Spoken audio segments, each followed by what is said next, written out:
성경 말씀 예레미야 6장 16절에서 30절까지 말씀 교독해 올리겠습니다.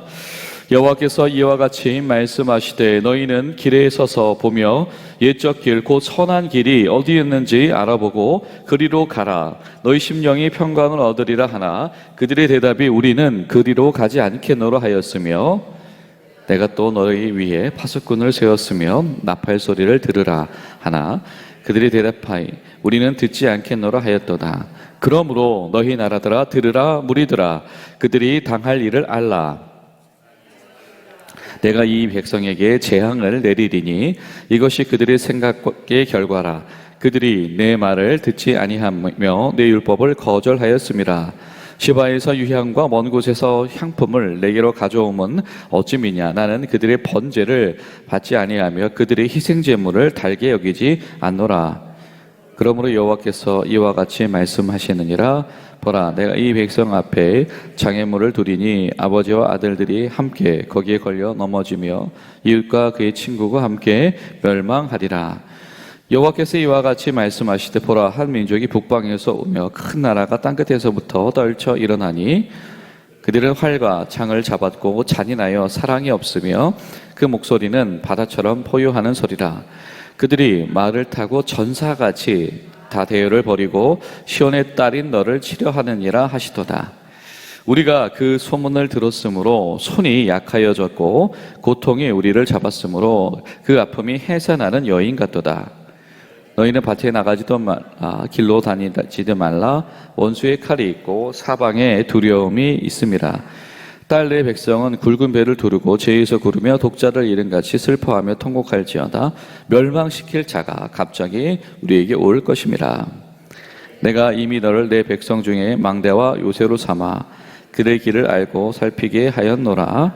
그들은 다 심히 반역한 자며 비방하며 돌아다니는 자며 그들은 놋과 철이며 다 사악한 자라. 불못불을 맹렬히 불면 그 불에 납이 살려져서 단련한 자의 일이 헛되게 되느니라. 이와 같이 악한 자가 제거되지 아니하나니 사람들이 그들이 내버린 은이라 부르게 될 것은 여호와께서 그들을 버렸음이라. 아멘. 사랑하시는 주의 백성들 일컬어서 버려진 은이다, 버려진 자들이다 말하실 수밖에 없는 하나님. 그러나 그것은 바로 주님의 신실하심 때문이며 행한 대로 갚으셔야 하기 때문이며, 그러나 그럼에도 불구하고 여전히 주님 앞에서 충성할 사람들, 주님의 나라를 실현할 사람들을 찾고 계시고 그런 사람들을 말씀으로 돌아오게 할 선지자적인 소명이 있는 사람을 하나님께서 주목하신다라고 하는 것. 여러분, 이것이 어제가 우리 말씀을 나누었던 것처럼 이 자기 중심성 속에 있는 오늘날 우리 신앙 가운데 주님의 마음, 주님의 진정성이 회복되어지는 그런 본문과 말씀 되시기를 간절히 소망합니다. 오늘 말씀 우리에게 도전하죠. 이제 그만 멈춰라 라고 하는 것입니다.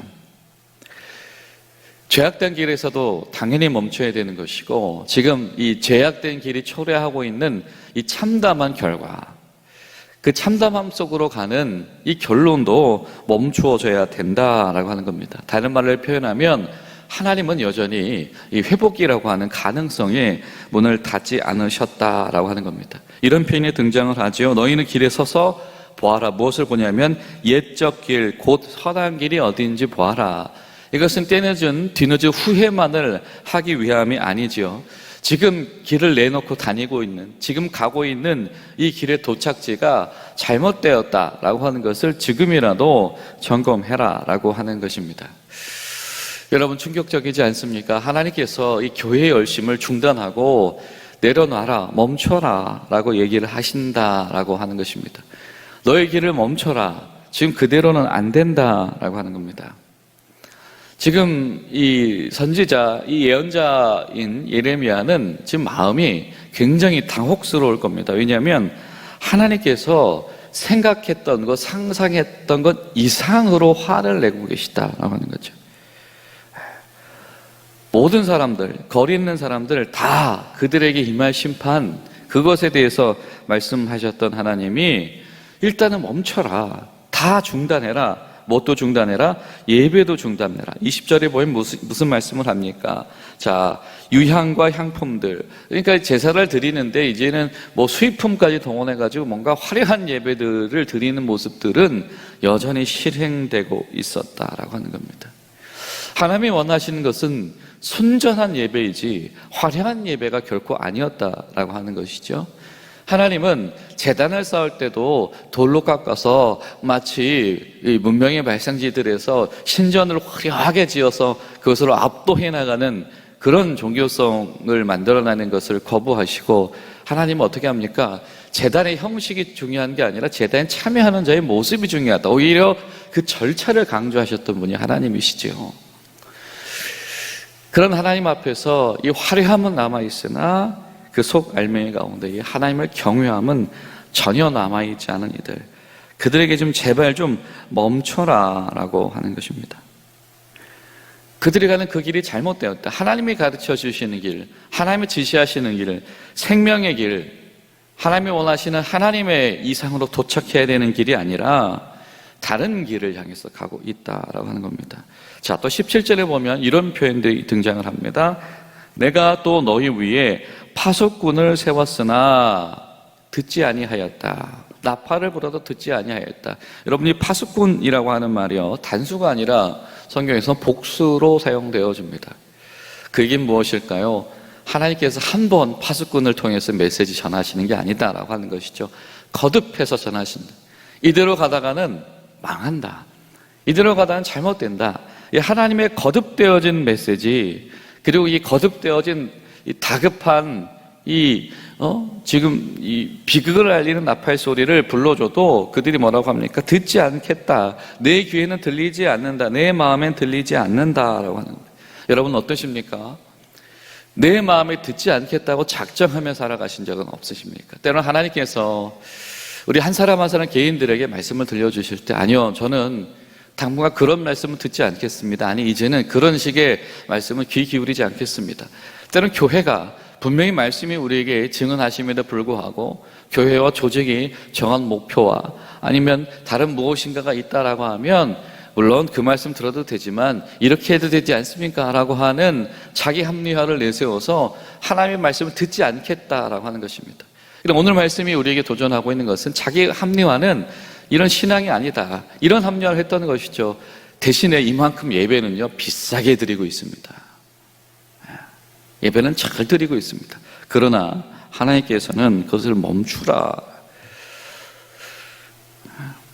듣지 않을 이유, 내가 듣지 않아도 되는 이유, 내가 하나님 말씀에 순전하게 순종하지 않아도 되는 이유, 하나님 그만큼 저 헌신하잖아요. 하나님 그만큼 저 고생했잖아요. 그만큼 저 애썼잖아요 라고 하는 것이죠. 근데 이것이 하나님 앞에서 적절하지 않다라고 하는 겁니다. 그것으로 하나님을 현혹하려고 하지 말아라. 그들의 희생제물을 달게 여기지 않겠다, 받지 않는다라고 하는 겁니다.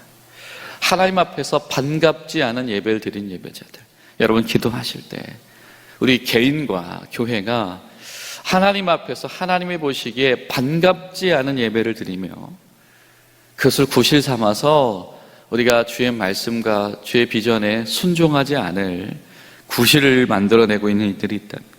하나님 더 이상은 기회를 놓치지 않게 하시옵소서. 이제라도 파수꾼의 소리를 듣게 하옵소서. 기도하며 나아갈 수 있기를 바랍니다. 오늘 주님께서 분명히 선언하시지요. 그냥 종교적인 행위는 그냥 그 자체로는 그냥 몸짓에 불과하다라고 하는 겁니다. 정말 그 중심에 하나님 앞에 순종할 마음이 있는가라고 하는 거예요. 왜 예배 드리는가? 하나님을 경외하는 예배가 있는가라고 하는 것입니다. 하나님을 경외한다라고 한다면, 예배를 진정으로 드리는 자라고 한다면 하나님의 말씀 가운데 돌이키지 않을 수가 없다. 하나님의 경고의 말씀을 귀 기울이지 않을 수가 없다라고 하는 겁니다. 하나님께서 다시 한번 강조하시죠. 다시 한번 북방에서 장애물을 두시겠다, 침략자를 두시겠다. 큰 나라가 일어나서 땅 끝에서부터 펼쳐나서 저 끝에서부터 모든 것은 밀고 올라온다. 활과 창을 잡았다. 잔인하다. 무자비하다. 그들이 무엇을 위해서 일어나는 것입니까? 시온의 딸을 치기 위해서 일어났다. 여러분, 너무 충격적인 표현 아닙니까? 하나님께서 어느 정도까지 선언을 하시냐면 그 태동의 이유가, 이 북방민족의 태동의 이유가 하나님의 백성들을 치기 위해서다라고 하는 것입니다. 여러분, 때는 우리가 전체적으로 만나는 재난과 어려움들 속에서 또 이 시대가 당면한 어떤 굉장히 지속적인 이 어려움들 속에서 하나님께서 우리에게 여전히 이 어려움을 주시는 이유가 교회와 성도를 치시기 위해서다라고 하는 이 선언, 여러분 이런 선언을 들어보신 적이 있으십니까? 오늘 예레미야가 바로 그 말씀을 하고 계시다라고 하는 겁니다. 하나님께서 하나님의 백성들을 치시기 위해서 비극을 일으키셨다라고 하는 것이죠. 이제라도 멈춰서 이제라도 제대로 호흡해야 된다라고 하는 거예요.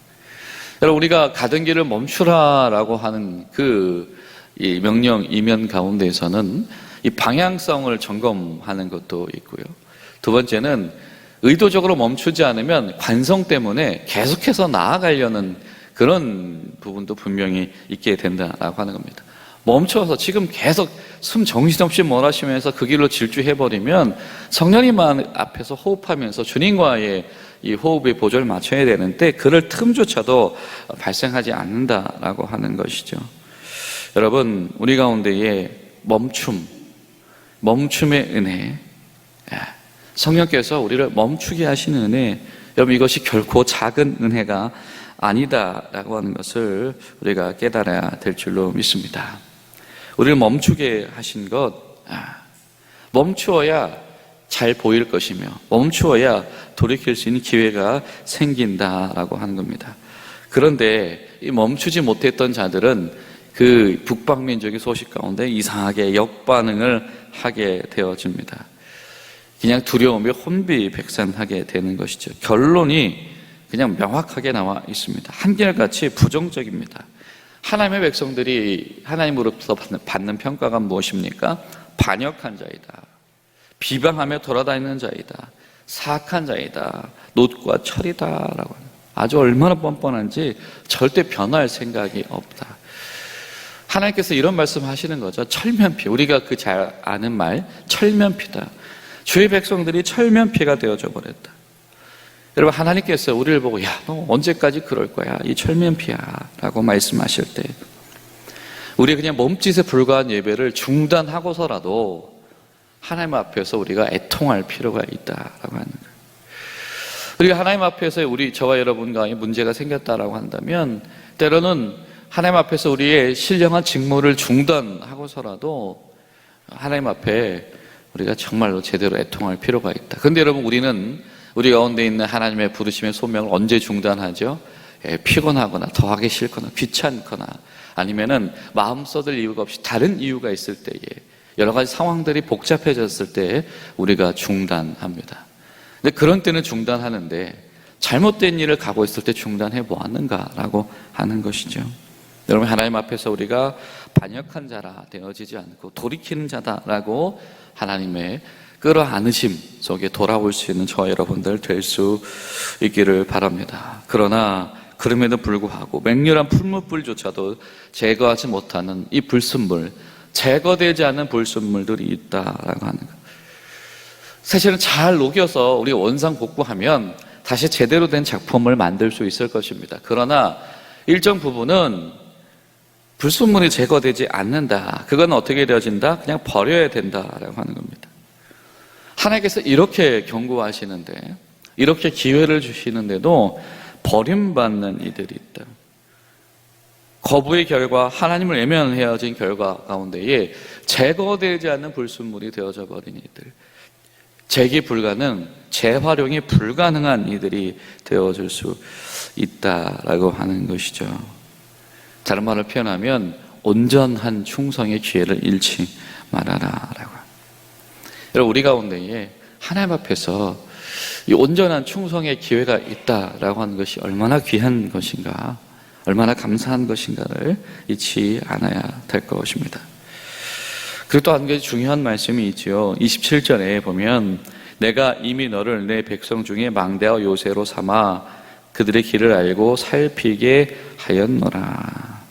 자, 이 와중에 하나님께서 저들은 다 지금 끝까지 내가 준 마지막에 붙잡지 않는데 근데 너는 내가 너 세운 사람인 거 알지? 라고 하는 그 와중에 또 하나님께서 예레미야를 향한 당부를 빠뜨리지 않으시죠.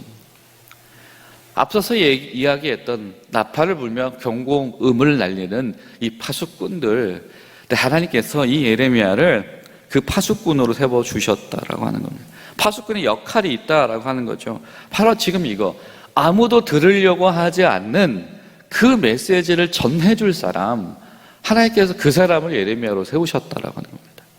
여러분, 우리 가운데 모두가 귀를 닫고 있을 때에 그럼에도 불구하고 아무도 들으려고 하지 않는 그 하나님의 말씀을 듣고 그것을 순전하게 선포해 줄 사람, 여러분 그 사람이 여러분 공동체의 희망인 것이고, 여러분 그 사람을 통해서 하나님의 구원의 빛과 재건이 시작되어 줄 줄로 믿습니다. 여러분 기도하실 때 우리 가운데에 무너진 부분들이 있다면, 우리 가운데 여전히 방치하고 계속 질주하고 있는 부분들이 있다라고 한다면 우리 가정과 교회 가운데 하나님과 세우신 예레미야와 같은 인물을 세우시옵소서. 순전하게 그 말씀을 증언해 줄 수 있는 사명자, 돌이킴의 시작점이 될 수 있는 그 한 사람을 우리 가운데 세워주시옵소서. 기도하며 나아가시는 복된 하루 되시기를 간절히 소망합니다. 기도하시겠습니다. 살아계신 하나님, 주님은 신실하셔서 주님의 거룩과 말씀의 기준 가운데서 때로는 무서운 진실하심으로 역사하시는 살아계신 하나님이신 것을 바라봅니다. 그러나 하나님, 그런 하나님의 간곡한 부르심 가운데에서 저희들이 때론 이제라도 멈추게 하시고 교회가 그냥 방치하지 않는 삶 속에 나아갈 수 있도록 하시고, 때로 우리를 통해서 세워주신 예레미야를 통해서 들려주신 그 한마디 한마디 메시지를 통하여서 하나님, 우리가 제대로 주님 앞에서 다시 시작할 수 있는 기회가 멈추지 않는 교회 되어지도록 도와주시옵소서. 예수님의 이름으로 기도하옵나이다. 아멘.